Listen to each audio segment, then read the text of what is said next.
How to add button sound effect in Wix. So for example, we have in here this button.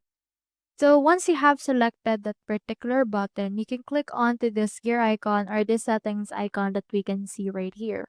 We have in here the actual upload settings, display options, as well as a lot more things. You can also change out the layout for that and you can click onto these three dots in order to add or arrange it according to your liking.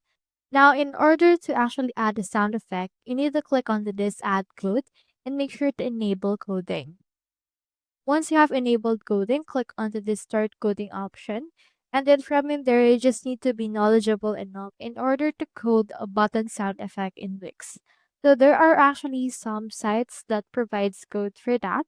So you can just input that right here into the code and it will be applied into the actual button. So that's how you add a button sound effect in Wix. Hope we helped.